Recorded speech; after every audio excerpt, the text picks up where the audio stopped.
Hey folks, velkomin í flæðiskýrið með Rökkva og Jóa og Hjalta Úrsusi Árnasyni, aflraunamanni. Já. Og sterkasti maður heims var haldin mjög nýlega og við ætlum einmitt að tala hana því að það var svolítið fjarafók yfir mörgum hlutum í henni og umdeilt margt sem gerðist.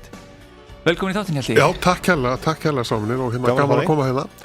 Og gaman að þessu umræða kannski fara aðeins á loft líka því að hún á alveg rétt á sér. Nú, ef við kannski förum aðeins í sögum mótsins, þá byrjar það um 72-73 þá þið með þátt í Bandaríkjunum sem kallast Superstars. Já. Og þá voru meira segja bara Boris Beck, stór stjörnur George Best og fleiri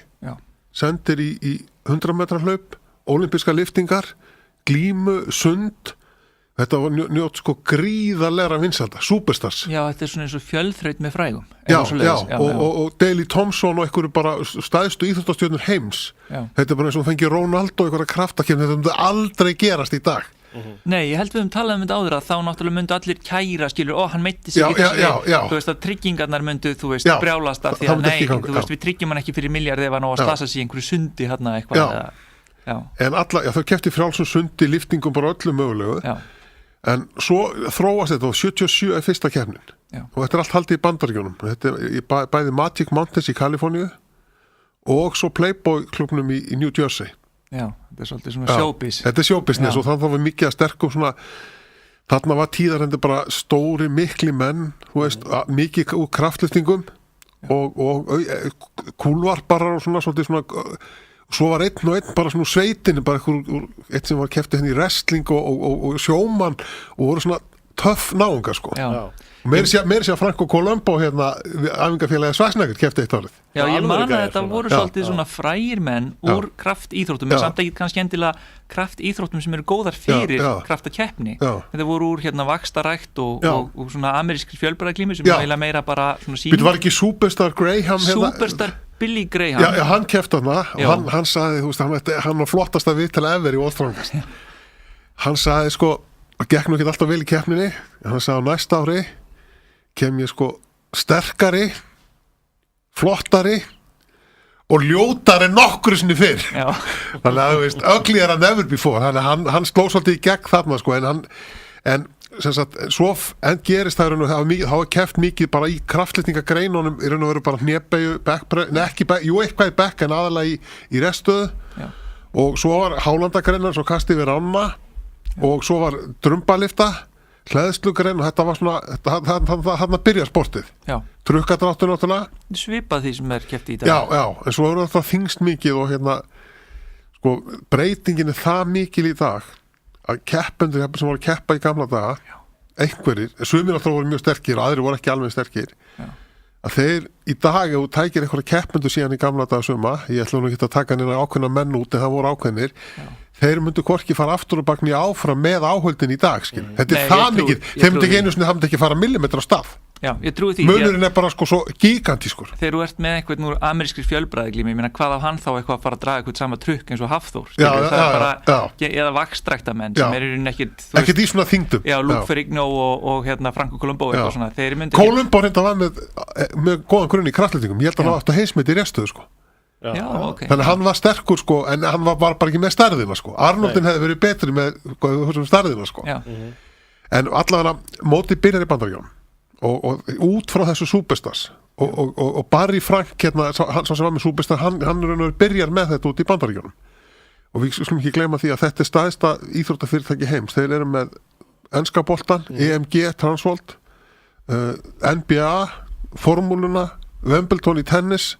Þú veist, nefndu það, þeir eiga sýningar eftir það. Þetta er svona Monsanto íþróttaheimsins. Já, og þeir eru með skrifstofur allan heim. En þeir hafa samt tekið sterkasta mann heims og haldið það á hverju ári og ég, svona stórt fyrirtæki, þú tala um enska boltan og síðan kannski Old Strongest Man, þetta er bara sandkotn, skilur, Old Strongest Man, en þeir eru svona með eitthvað svona production team sem tekur Wimbledon í tennis, tekur eitthvað viðburði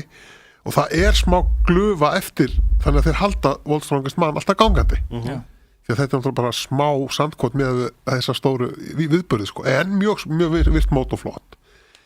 En svo gerist það þegar Kasmar er búin að vinna 3 ár í röð þá flyst þetta frá Bandaríkjunum til Nýja-Sjálands og þá var svona svolítið svona eins og Geoff Cape svona búin að vera hérna þriðji held ég og svona var ekki nógu sterkur kannski í þessum hefðbundnu svona kannski svona kraftagreinunum í restöðinni beigjun og þessu en mjög góður fljótur að hlaupa og góður í kaskareinum og með sterka greipar og svona og svo hálandarleika meistari hann var og náttúrulega meistari í kúlvarpi sko og var mikill sprengikraftur og svona stór maður hann hljópa einhvern tíma sko 150-60 kíló 400 metra á einhverjum ævintýralegum tíma sko þannig að hann var ótrúlegu sko í trukkadrætti og Jón Heitinn tala alltaf bananafingur það var svakalega stóra putta þetta var svo bananaklassi og skemmtileg típa með mikið sprengikraft en svo svona ef við erum að tala pólitíkina þá ekkert ólíklegt að móti sem sett upp í Nýja-Sjálandi að þar komin svona öllítið sem sagt minka, þú veist það var rétta og það var bændaganga en Capes vinnur það mót hleðslugrein og svona og þarna sendaði John Gamble óreindan mann sem var heimsmeistari í kraftlyftingum og Tom McGee sem var reyndur Kanadagæi en Jón kemur þetta fyrsta móti sem Jón slæri í gegn verður í öðru sæti í fyrstu tilraun sem ævintýralegt og þeir öllu reyndar að vísa honum á keppninni því að það fannst mikið læti honum menn voru miklu penni á þessum tíma þegar þess að karga þarna am the Viking look at this og allt þetta að þeim svona varð og eldri menn Ken Hawks maður þá kannski 65 ára sko mjög svona breskur tala alltaf bloody good competitor og svona ekta enskur sko refur og hún en svo bara var þannig að stjarnan sko en þarna erum við kannski að tala pólitíkina og Capes vann það mót alveg fer og skver og ég held að en það kannski breyttist aðeins áherslunar og ég komið meira í sprengikraft og hlaupagreina svona aðeins en samt voru áfram réttstöðlifta á þannig að Capes ekki gefist það aðeins áherslubreytingarna eftir þetta flest frá Bandaríkjunum yfir til Nýja-Sjálands ég man sko að Bill Kastner var mjög reiður yfir því að honum var ekki boðið hann var búin að vinna 3 í röð og honum var ekki boðið 5 sinnum í röð eftir það og var síðan kannski komin yfir sitt besta þegar hann var að koma aftur þetta hárrétt hann var mjög reiður yfir sig en við vorum með Magnús einhvern tímann og hann sagði okkur að Bill Kastner hefði stundum bara fengið æðisköst og rústað alls konar myndavélum á settinu og eitthvað svoleiðis og brotið hluti og bara fólk verið hálf hrætt við að lenda undir einhverju sem hann kastaði frá sér sko. og ég veit svo sem ekki hvort satt en mér finnst alveg bæði sem að trúleg en sko það var aðalega eftir hann þegar hann byrjaði að keppa á Jón sem hann tók þessi kost það kom aðalega að byrja að tapa því hann var ágættur með að var að vinna það var vandræðalaust fyrir hann þegar hann var að vinna gengur hlutinni vel þannig að hann upphaflega vegna pólitíkur ég náttúrulega get ekki fullir það en ég held að meðan hann vann þá var hann ekkert svo slæmur ekki nefna það er náttúrulega líka þannig að Magnús kemur ekkert inn í þetta fyrir að Kastner að koma aftur það er löngu fyrir Magnús og þinn tíma sem að Kastner vinnur 3 í röð ég held sko að hann hafi gert þetta klókindum hann vissi það að myndi rústingur og þá myndi ekkert vera fjallað tapið þegar mæti Jóni og það var í Störlingkastalanum þá okkur að tekur hann svona á settinu sko þá tekur hann svona og var alveg trilltur og hann held að hann var að fara að vinna Jón en þá var hann búin að vera í burti í langan tíma þetta sterkast maður allra tíma í Höndlingkastalanum og ég reynda var þar og þá sem sagt var hann frækt atriði þá fyrsta morgun sem við sjáum Kastner hann þá kemur hann og við erum að fá okkur hann ís í kvöldmat eða eitthvað og hann segir svona the Icelanders they might be strong but they know nothing about nutrition svo eftir fyrsta keppnisdaginn þá bara leið að Kastner búið matinn þá fer hann að panta sér ís sko þannig að við leiðum eftir það því að Jón Páll vann þá hann komið búin að panta sér ís og en allavega þessi pólitík það ákveðin svona það var ekkert stórkostlegt í þetta skiptið en svo núna kannski sko mótið síðan kemur Hafþór inn í þetta og ég hugsa jafnvel sko einhver tíma þessum með Magnús hann gerur í raun og veru hans afreka vissu leiti allan ekki síðri að hann svona var komið með Douglas og ákveðna mafíu þetta mótið sér hann segir það það er rétt hjá honum það er eiginlega bara rétt hjá honum en hann var það lungin og að hann einhvern veginn það bara snerist að í höndunum að þeim ég man nefnilega eftir því að í einni kraftakeppninni þegar að Magnús rétt vann á kannski halvu stíð eitthvað þá var Manfred Höbel hann átti sko Manfred sko ef við förum aðeins í Manfred tíman Manfred náttúrulega var með hrikalastu handleggi sem við séð nokkuð tíman og hann náttúrulega var sem grand mitti og svona sem sölu var að fyrir mótið. Akkurat. Þá hefði hann hendað mjög í markasetningu mótsins, kannski betur en Magnús og betur en hver sem betur en eiginlega allir sem hafa verið nokk tíma fyrir utan kannski Jón Pál. Þannig var það bara. Já, ég nefnilega mann eftir þess að Manfred Höpel var ofboðslega hávaxinn og ofboðslega flottur og hann með stærstu upphandleggi held ég á þeim tíma í heimi. Ef þú tekur ekki bara einhvern sem bara með fitu bara á fitusjúkling, stærstu vöðvu upphandleggi í heimi og hann leit út eins og ofurhetja eða teiknumyndafígúra eða wrestlingkall. Og í þessari keppni að þá vinnur, þetta í Suður-Afríku held ég, í bullandi hita og Magnús vinnur á halvu stíð eitthvað Manfred öðursæti. Og það var einhver svona grein þar sem löbbuðu, einhver bænganga eða bílaganga og það sýnt einhvern veginn frá mjög skrítin hlið að þeir báðir fagna þegar þeir komið mark, báðir haldar hafa unnið og svo vinnur Manfred með einhverjum smá mun og Magnús sagði eftir á, þeir sýndu þetta frá skrítu hotni af því að ég fór yfir línuna en Manfred lét sinn bíl detta rétt fyrir framan línuna rétt áður en ég kom í mark þannig að ég veit svo sem ekki, ég get ekki fyrir þessi satt en með grunar að þeir hafi reynt að teygja þetta ég hef grunum að þetta sé rétt þó ég get ekki alveg fullirt það sko en það var ýmislegt svona líka sem sést ekki það í pólitíska hodninu ég man að þetta var sýnt frá svolítið skrýtnu hodni þeir fagnabáðir hérna og svo las ég þetta í viðtali við hann seinna að þeir hefðu gert þetta sko á tímabildum sem ég að keppa úti þá fannst mönnum svona ég var einn svona að keppa Manfred og við erum að draga svona hönd yfir hönd svona svolítið mikla þyngd, þetta var í Newcastle eða rétt og ég sé að Manfred búinn og það var svona límband á kaðlinum ég sagði þetta ekkert mál ég bara tek því að hann náði ekki í límband, hann var við það en hann kom ekki við límbandið þannig að ég fer og dreg og svona þannig fagnar ég þegar ég dró límbandið í gegn sko, ég var með minn mælikvarða bara og ég fann nú eitthvað og þá kemur þetta list úrslitin og þá, þetta var sterkast maður Evrópu og þá Manfred á undan mér og ég fann nú eitthvað herru, hvað að ykkur og þá mér eiginlega bara bent á það að mér ég bara vísað úr keppninni að ég held því streit eitthvað svona þvælu þannig að ég er nú ekki oft sem ég gef mig eitthvað en þannig að þetta er ekkert algilt strákar, þetta gerist ekkert alltaf Nei, maður hefur heyrt þetta svona nokkur ég jafnvel eins og með Jón og jafnvel Manfred því Manfred kemur sér nýri svona golden boy eftir Jón Pál og samningarnir til dæmis jafnvel með sem Jón og Manfred gerðu þá voru kannski sett upp eitthvað 10-12 mótið í sumarið þeir fengu eitthvað segjum bara 2-3 milljónir fyrir þetta og ef að ég og eitthvað aðri svona kannski svolítið hrausti vorum eitthvað að taka mikið velnum fjaf,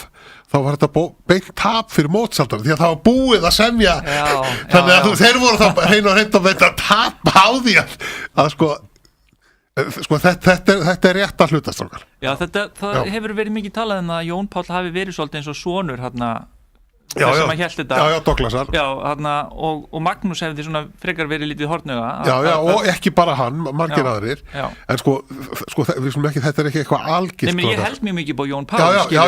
en ég get alveg séð að honum hafi kannski verið hjálpað pínu af því að hann var svona svolítið eins og Muhammad Ali en sko Jón kannski yfirleitt þurfti Jón og enga þetta var aðalega bara móts, ég held að hann líka hjálpa sjálfum sér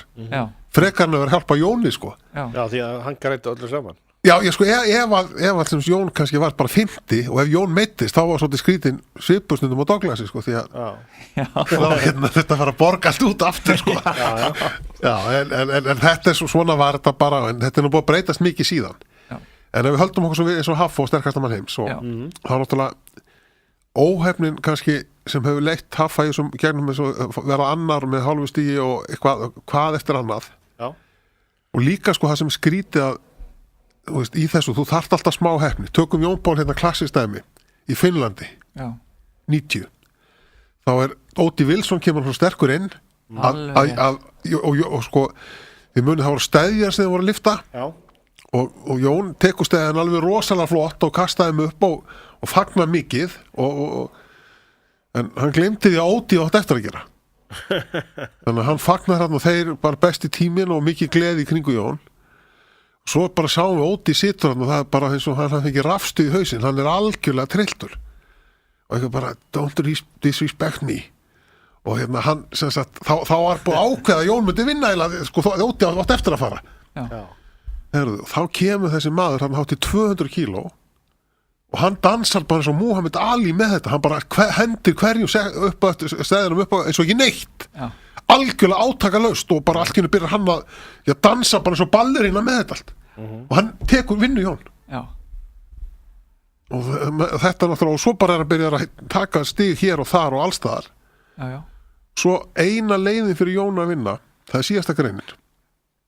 er að vinna sekkjahlaupið, þeir voru með bryggsteina á bakkinu og þetta var hátt í 200 metrar hringur. Eina leiðin til að vinna mótið var að vinna og Óti því síðastur, þú veist, Jón þurfti 7 stig gefins. Sem mjög hæpið.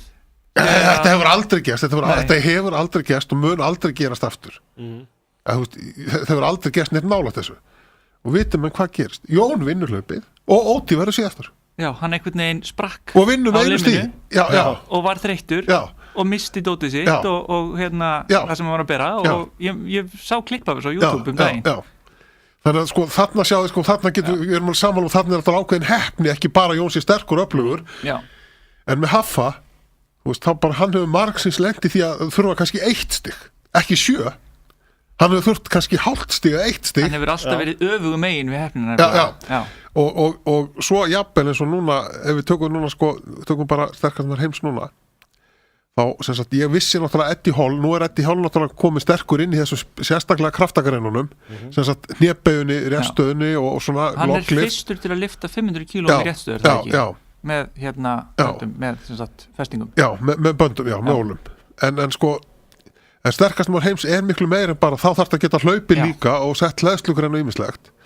Og mér skilst þess að það átt að vera sem sagt fyrsta greinin átt að vera að velta dekki og draga svo sleða. Og Eddie Hall var eitthvað að draga sleðan og það gekk ekkert allt og vel. Þannig að þegar mótið byrjar þá er bara að velta dekkinu. Já, þeir voru svolítið að setja þetta fyrir hann. Er hann svona svolítið sjarmirandi? Sko, hann er búinn að vera náttúrulega mikið sko, í umfjöllun í Englandi og Colin Bryce, sem er umbóðsmaður sterkastamar heims og dómari og sér mótið, hann er búinn að vera prómótur Eddie náttúrulega rosalega mikið og það er náttúrulega mynda Netflix núna, Eddie the Strongman. Já, maður heyrði það að hann væri svolítið markaðs Já. Þetta er ekki besta orð markaðssetjanlegur en markaðsvætt. Já, markaðsvætt. En það sem gerist er sko, svo er bara eins og þegar ég sé uppstillingun og sterkastamann heims núna, þá þetta hefur alltaf verið bland. Það kannski hefur verið inn í úrslitunum, þetta eru 6 greinar og hafa annarkvort verið með hnébaujaða réttstöðu sem er bara flott og svo hefur verið ein kastgrein, kastaði við rá eitthvað kastgrein og svo kannski ein öflug hleðslugrein eitthvað svo leiðis. En nú allt í einu er bæði réttstað og hnébauja. Það er búið að taka sleðan út af það og það er engin kastgrein sem Eddie náttúrulega hefði sko Haffi er að verða það góður, það skiptir engum máli þarna, svo taka náttúrulega eina lyftu af Haffa þetta sem var allt í lagi. Já, þá er í rauninni Eddie með einni lyftu meira og vinnur hann í þeirri grein sem að ég heyrði nú samt talað af því að það var verið að deila með þetta á netinu, þá heyrði ég einhvern segja að Eddie átti eftir að lyfta þegar Haffi var búinn. Þannig að það er svo sem ekki hægt að útiloka að Eddie hefði náð að pína sig í enn eina lyftuna og sigrað, en þetta er samt náttúrulega mjög umdeilanlegt að taka lyftuna á honum. Já, en sko, allan við tökum svona bara stóra samhengi á þessu. Nú er náttúrulega Eddie þú veist, hann er búinn að vera eitthvað hjartveikur. Já. Og þarna í raun og veru sko, hans ferill var síðasta hálmstróðurinn fyrir hann og þeir sita greinarna svona að hluta, en auðvitað er þetta sterkast var heimstrákar og það eru bara alls konar kraftagreinar og það fyrir tilviljun gæti alveg lent þetta svona, en þetta var alveg augljóst að þarna var sett upp með það fyrir sjónarhóndi og eins og Eddie vinnur þarna líka Brian Shaw og hann hefur aldrei átt sko sjens, hann hefur aldrei unnið hann í neinu. Það fannst manni kannski óvinnilegt því að Brian Shaw er 4 sinnum sterkast maður heims og maður hefði kannski haldið að hann væri sigurstranglegastur og kannski sigurstranglegur en Haffi líka að hann væri líklegastur til að verða í fyrsta sæti en hann verður í 3. Það er svona svolítið óvinnilegt. Já, hann var það nýbúin að vinna Arnoldi líka og Eddie keppti á Arnoldinni hitti fyrir og þá bara gafst hann upp eftir restina. Já, maður hefði haldið að Hafþór væri miklu meira að keppa við Brian Shaw heldur en við Eddie Hall. Þannig séð. En ok, tökum stóra dæmið. að þá náttúrulega þarna Bretarnir náttúrulega búin að vera með mótið núna síðustu ár og þannig komið kandidat sem hugsanlega getur sigrað og það náttúrulega var sett þannig upp að vissu leyti en auðvitað náttúrulega þetta var ekkit auðveld og sigur þetta var ekkit garanti Nei, það var mjög nálagt þegar allra þryggjaðar það ekki Jú, en það, sko, þegar ég á því að mótsaldarar og Bretarnir og bara, þú veist, þetta bara svo Íslandar að keppi í kraftliftingu með einhverju jafnvel í stóra heiminum í fótbolta einhverju, þetta er svo lítið þjóð ég hef séð þetta í kraftliftingu og svo ætlar Íslandi eitthvað að fara að kvarta það er bara þegið svo kemur Rússland og kvartar hvað er af, þannig þetta strákar þetta er allt svona þú veist, Íslandi eitthvað, nei, þetta er bara að verða svona eða á Íslandi ef þú ert með kraftliftingar kvarta í RÚV að fá ekki sýningu og fótboltinn segir bara þegið þið þetta er þannig sko. þetta er kannski sem að einmitt verður til þess að við leggjum meira á okkur og þess vegna náum við meira árangri það er líka þannig, sko, við mótlætið sko, eflustu mótlætið en allavega, við getum sagt að mótsaldarar og aðrir forsvarsmenn keppninar vildu að Eddie myndi vinna þetta mót og þeir setja það svolítið upp þannig en það liggur við að Haffi sé orðin það sterkur að það er sama hvað þið gera, það er ekki hægt að stoppa hann nema með því að taka reps á hann Já, því að hann næstum því vinnur þetta hvað sem þeir eru allir þrír mjög nálagt í rauninni það hefði litlu mátt muna til þess að Haffi eða Brian Shaw hefði orðið í fyrsta sæti í þessu En við höldum áfram með hann óopninu Haffa Ég fæ skilaboð þarna fyrir síðustu greinina það eru allasteinanir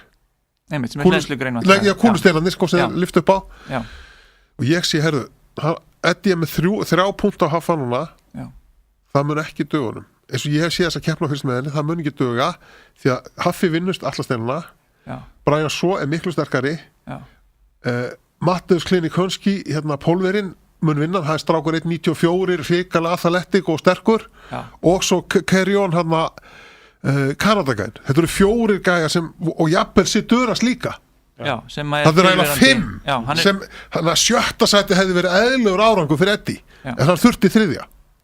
Því Eddie er ekki mjög hávaxinn og það skiptir náttúrulega máli að vera hávaxinn til að leita en nú kemur náttúrulega aðalatrið svo allt í hennu sé ég að Haffi vinnur með 20 sekundur 22 eða eitthvað Brian Shaw með eitthvað 30 eitthvað 28 og svo kemur bara Eddie með 40 með 3. setið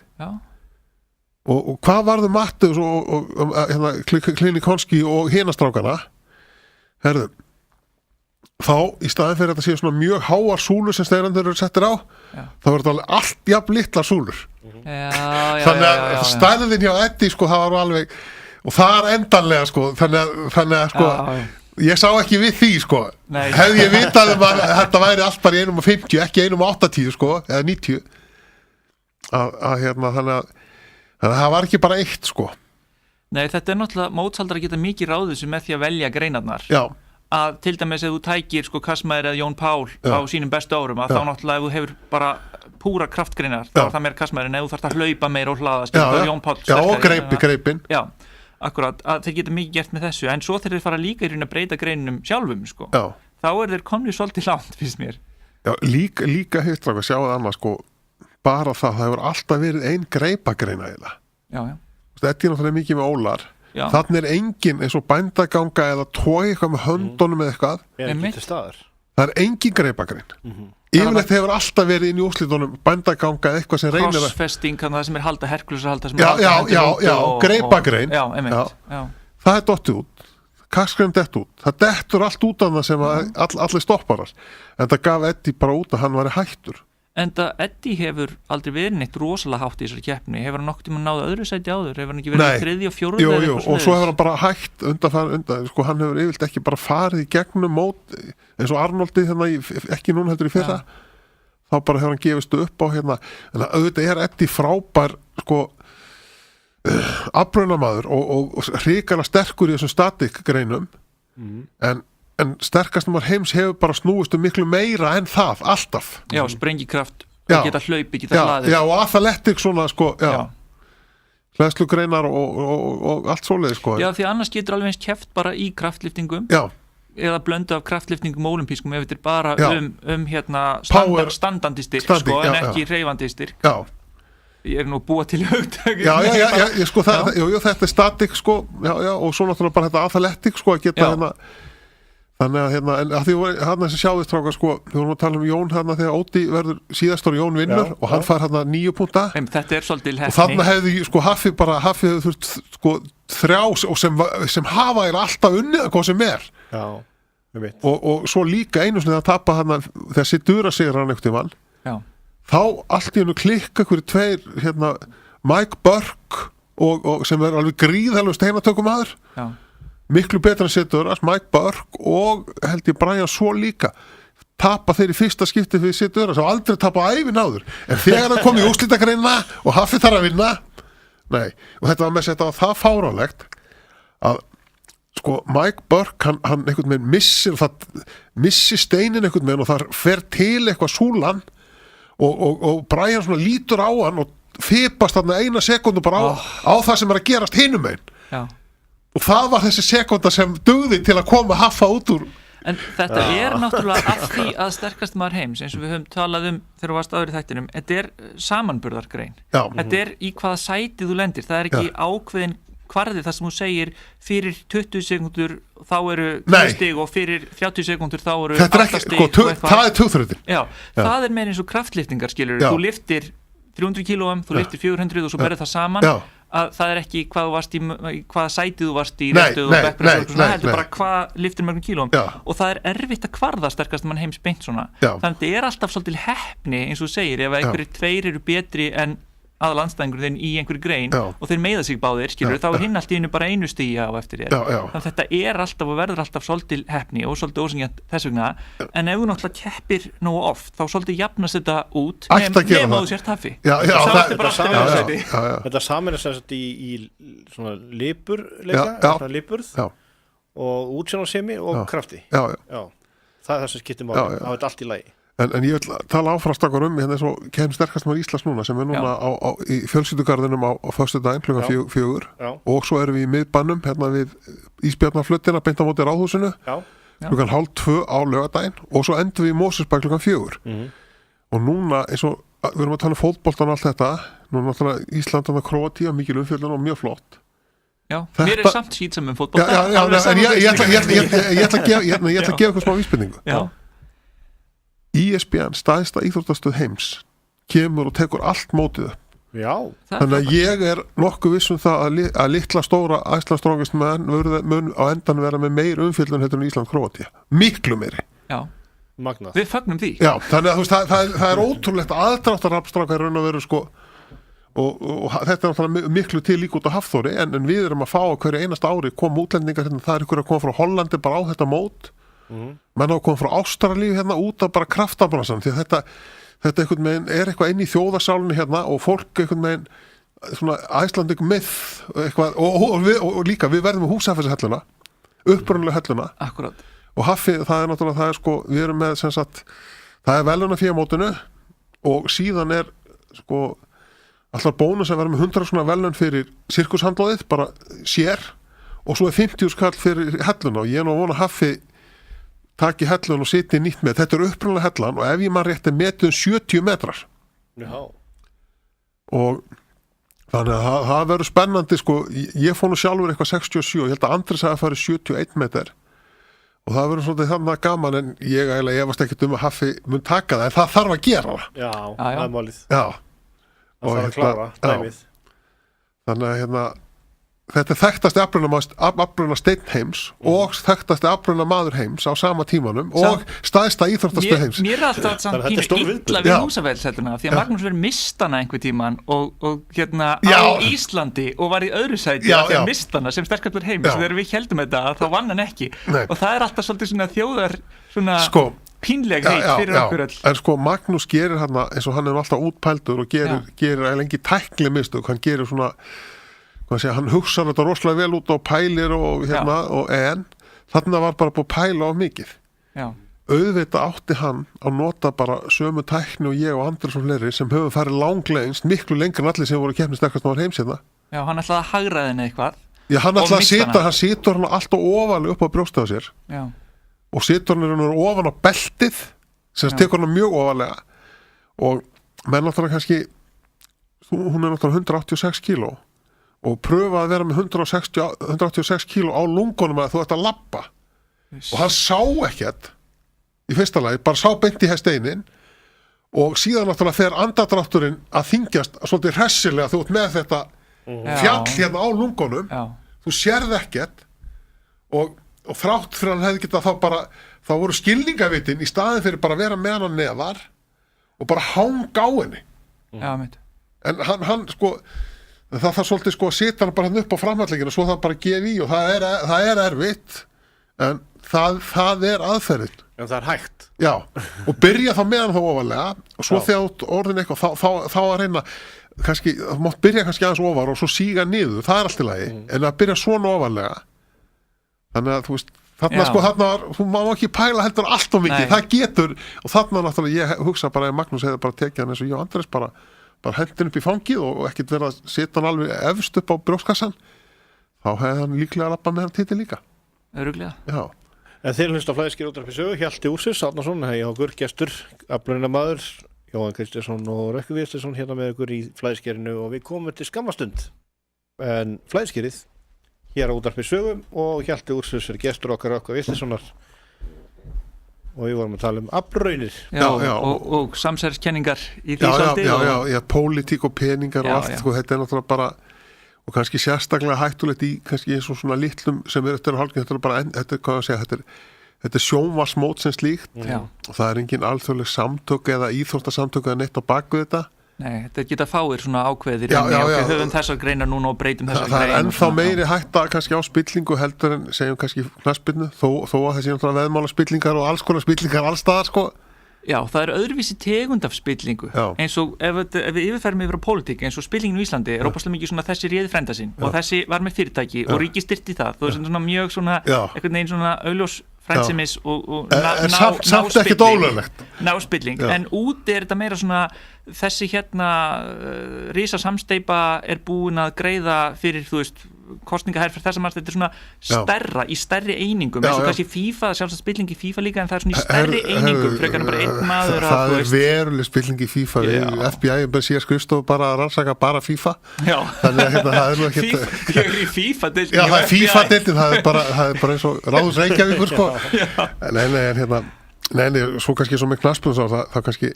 þegar maður sé kannski bara Messi, Ronaldo og allir þessi menn, þessar stjörnur allar og þeir þéna gríðarlega peninga sem er frábært en maður kannski myndi þá gera kröfu að þeir myndi deila þessu með öðrum borga skatta þessu og hérna og þetta er skrítin pólitík en svo líka bara hvernig skiptingin er strákar sko Ronaldo fær bara á 5 mínútum meira heldur en bara sem keppir alla sína 100 katta tíð og vinnur sterkast um heims ár eftir ár þetta er svo yfirgengilegu munur en þetta eru náttúrulega bara fyrirtæki í rekstri og eins leiðlunum sem mér finnst fótbolti að þá man ég að í kaffitíma á fyrirtæki sem vann, þá eru oft fótboltumræður og ef maður ætla að greina hvað í rauninu var verið að tala þá voru þeir að tala hvaða viðskipti fyrirtæki höfðu gert, þeir töluðu kannski heilan kaffitíma hver hefur verið keyptur og seldur þeir eru ekki einu svona talfótbolta þeir eru að tala fyrirtæki af því að Manchester United er ekki fótbollið, það er fyrirtæki skilur, sem verslar kaupir íþróttamenn frá alls konar öðrum liðum og eitthvað og öðrum löndum og svoleiðis og gerir samninga, það er fyrirtæki og þeir eru að tala í rauninni viðskiptarekstur fyrirtækis allan tíman, þetta er ekki eins og íþróttumræða og maður er bara svona djöfull er þetta leðilegt talið bara frekar þessa heldis knattspyrnu og sparkaði það er skárra heldur en þetta tal þetta er sko en samt sko þrátt fyrir eins og við getum kannski allir vita þá sjá það sem allir hugsandi menn að kannski fjölmiðlun í dag er gríðaleg sem kannski handboltinn og fótboltinn þetta hefur og þessar minni greinar allar eru í erfileikum vissuleiti en enga síðustrákar sko, vitið hvað er vinslast íþrótt í heimi? Eða sko íþrótt segjum bara, við getum kallað þetta íþrótt. Verður þetta hvernig mæla unsaldir? Nei, það fer ekki eftir því. Í peningum er það örgulega fótbolti? Nei. Í hvaða taka margir þátt? Já. Ég veit ekki. Er hlaup? Nei, flestir staðista sem sagt, hvað sé almenns íþrótt eða eitthvað, flestir er að lyfta. Já. Líkansrætt það er allir, því allir fótboltamenn, það eru allir að lyfta. Já, þeir myndu bara ekki segja ég iðka lyftingar Nei, en ég er bara almenn líkansrætt og lyftingar er samt og sjáu þið bara eins og í dag crossfitið vöxtinn í olimpísku lyftingunum, kraftlýtingunum og öllum þessu bransa hvað þetta sko gigantist. En ertu vissum að það haldið þegar þú tekur eins með öll þróunarlöndin og svona kannski eins og fátæka fólki í Brasilíu sem spilar fótbolta en út á götu en getur ekki lyft, ertu vissum að lyftingar séu þá samt stæstir í heiminum alveg? Já, maður horfum bara á, þú veist, það allir sem að koma sér í form þeir lyfta. Allir fótboltamenn, handboltamenn, frjálstamenn, allir lyfta, allir í bandaríska boltan, það allir með þenn, það allar íþróttir í heiminum sem lyfta. Já, þú veist, þú þarf samt að hafa efni og að hafa lóð eða aðgengi að lóðum einhvers staðar. Já, en sko, það er nokkið mikið að mörkum held ég í hérna, einhvers staðar í Suð-Afríku eða einhvers staðar sem ekki til mörk eða boltar eða neitt, sko. En það gæti alveg verið, en sko, bara svo blaki til þeim stærri íþrótt en handbolti. Já, ég vissi það. Og handbolti er ekki neitt. Ekki, hann er hérna í Evrópu verðan þekktu, sko, og hérna en sko, og það kannski er ótrúlega hvað er mikill slagkraftur í þessari sko, bara það að lyfta og taka á því og allt þetta að allar þessar, þú veist, hvað eru 20-30 crossfit-stöðar á Íslandi. Ótrúlega fjöldi. Já, Mjölnir er náttúrulega komið með sitt lyftingagím líka. Já. Þú veist, þetta er bara komið ketibjöllunar, hvað þetta er sko og það er samt kannski það er ekki sérstakur málsvar eða sko, þú veist, ef við erum að gaggrina til dæmis bara kannski, til dæmis allt og mikla umfjöllun til dæmis oft boltagreinar. Það meira sér svo óbáslega mikill áhuga að það er til fyrirtæki sem býr til kettlebjöllu hérna á Íslandi, sko. Nú er það, ég vissi það ekki einu sinni. Já, ég til. Já, hvar er það eiginlega? Það er ekki stórt á landi, ég bara man ekki alveg nákvæmlega hvar. En þetta er náttúrulega satt að það er til dæmis talað í Brasilíu Jiu-Jitsu sem ég aðeins í að sumir vilja bara æfa það en það er talað ekki gera það, þú þarft að teygja og lyfta og kannski verið jóga og svoleiðis til þess að styrkja þig svo þú meiðist ekki í hérna átökunum. Já, akkurat, þú þarft að lyfta með til þess að bara halda kroppnum í rauninni í standi til að geta gert þetta. Og hugsa ykkur svo strákar hérna hvað 1950-60 þegar fyrsta lyftingastöngin kemur til landsins. Það var engin lyftingastöng á Íslandi og þeir hérna fyrir tollin og þeir sem sagt skráana sem bílavarhluta því þetta var ekki til á tollskránni og ég er með þessa stöng og hérna það er ekki notaðin í bíl hún er til og hérna og svo núna bara einhverjum áratugum síðar þú veist þá eru lyftingastöngir og hlaupabretti í öðru hverju húsi hérna hvað þetta sko gríðaleg sko vakning alveg raun og alveg ótrúleg og þeir sem voru að byrja að lyfta hérna í Kanada þetta var bara menn sem voru búin að vera í háskólum ellendis eins og Jakabóli gamla hérna í Laugardalnum þar var þetta mikið bara prófessorar og háskólamenn sem höfðu verið ellendis því það var engin önnur lyftingastöð í Íslandi en Jakaból. Já, þeir þekkja þetta þaðan og vilja að stunda þetta heima. Já, kom úr háskólanum, bandarísku skólan og þeir sem þú voru verið í frjálsum út í Ameríku og svona þeir voru hérna Jakabóli sem þetta elsta elsta Jakabóli. Jakabóli sem var í Laugardalnum. Búið endurvekja síðan þá. Já, ég veit. En það er svona það starfandi. Já, Maggi náttúrulega með sitt Jakaból sko. En þarna náttúrulega þetta var alveg eini lyftingastæðurinn, náttúrulega Skúli er þarna og Jón Páll og allir eru þarna og í Laugardalnum og það náttúrulega var það var engi kvennaklefi. Það voru stelpur að lyfta. Já. Það var lokað kallaklefanum bara meðan þær fór í sturtu. Þannig að það var svo fátítt að konu lyftu að það þurfti ekki kvennaklefa. En nú er það búið breytast. Heldur betur. Já. Heldur betur. Já, en svo náttúrulega endaði það náttúrulega hálf illa því að sá sem sá húsnæði í Laugardalnum hann var með svo mikla andúð á lyftingamönnum. Nú? Já, húsvörðurinn sem sá svæði þannig fyrir borgina og hann sá stundum að menn voru hérna hálf berir hérna í sólinn eitthvað og allir í vöðvum og komu stundum ælandi hérna út eitthvað og fóru mikinn og honum leist ekki á tilþrifin þannig hann kveikti sjálfur. Hann kveikti í Jakabóli og svo setna skipti þá komst hann upp þá kveikti Jakabóli því honum fyrir mann að vera bitur já, hann leist ekki þegar voru að sagði þetta já, þetta var hérna útskýringin þeir var ælandi hérna sverir menn og þetta sjómann eins og einhver svona brjálaður svona baptista prestur í Bandaríkjunum sko, bara ég ætla að kveiki þessu, þetta er sinnsamlega já, akkurat þannig og þá sem sagt færist eftir seinni brunnan þá færist Jakaból hérna upp í æfingastöðin Engihalla sko. Býtum við, seinni brunnan? Já, hann tvíkveikti því. Já. Mjög hann náði ekki alveg að brenna neitt í rúskap, það var slögt sko í fyrraskiptið. Það var mikið að stálin í Já. En af því vorum að tala sterkastmann heims og þetta, að þá heyrði ég svolítið svona skemmtilega samsærskenningu þetta, af því að þær talaði að margir sem að hafa gagnrýnt keppnina eða eitthvað eins og þú heyrðir að þú veist, ekki segja neitt því að þá kannski fær ekki vera með næst og svona, að ég hef heyrt þetta að sumir hafi gagnrýnt eitthvað og svo þeir bara ekki næst með allt í hornir, fá ekki þannig boðskort, að einhver var að segja það að úr því að Eddie væri hvort sem að hætta og hann hefði unnið núna, að þá hélt hann jafnvel að móts sem að haldarar hefðu hvart Haffa jafnvel til þess að kvarta yfir þessu, til þess að skapa svona spennu fyrir því að þú veist að hann hafi hugsanlega átt að vinna næst þannig að fólk haldi meira með honum næst og finnist hann svona flottari að því að þegar einn vinnur annan þá kannski lækkar hann svolítið svona í áliti fólks og þú vilt ekki ef þú ímyndar þér einhver fyrir að vinna keppna bara fyrir einhver annar hætti að þá kannski þú veist að þá lækkar hann kannski í verði og markaðsvægi að bæði kannski til þess að gera þetta og jafnvel til þess að lokka þetta í hól tilbaka en það finnst mér nú svolítið langsótt ég held nú hann kemur svona önnur svona hvað að segja paradóksan í þessu andhverfan þetta er náttúrulega samsæðiskenning en einhver hluta vegna þá virðist vera að þeir hafi sett móti meira og meira upp fyrir Eddie, það er ekki hægt að neita ég get ekki, þú veist, ég mér ekki mjög vænt þessa keppni og allt það en þú veist, ég verð bara að segja það eins og að þetta leit ekki vel út þannig og þú veist ekki eini sem hefur sagt það og Haffi náttúrulega samt það upplugur að þeir ná, samt er hann að vinna mótaðila en ég hugsa sem ef við talum andhverfur að það er náttúrulega 10 snum auðveldar að selja mót út og Hafþór sem sigurvegara heldur en Eddie á alheimsvísu ég hefði haldið það er líka kemur enn eitt þess vegna finnst mér þetta skrítið þetta er kannski einhver svona föðurlandsást eða eitthvað ég veit en þú veist þetta er samt og svona stundum þá fór ég að hugsa þeir að setja mótið upp fyrir Haffa því ég sá greinana en svo fór ég að hugsa þetta náið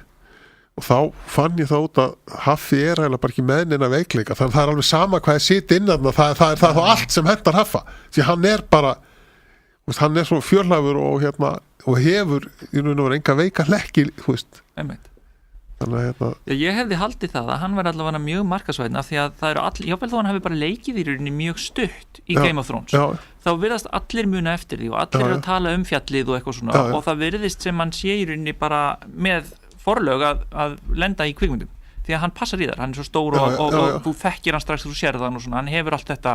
look, þetta svona it-faktor Voruð þið búin að sjá Kickboxer 2 plakatir? Nei Kíkið á það, Kickboxer 2 bara póster þar er Hafþór og Van Damme saman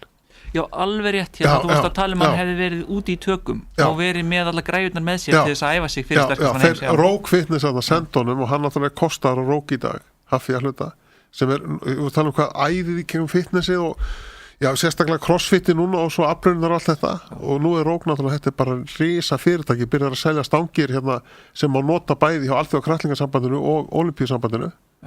Ólympísku lyftingunum og Haffi náttúrulega er sem sagt bara kostar þaðan í dag og er bara sem sagt kannski í kringum batterið í kringum Hafþór það er hverjum einasta degi ég veit ekki 20-30 mann sem panta bóli allstaðar á heiminum stundum kannski minna en ég sá möppuna sem hann hafa farið út hjá hann og þetta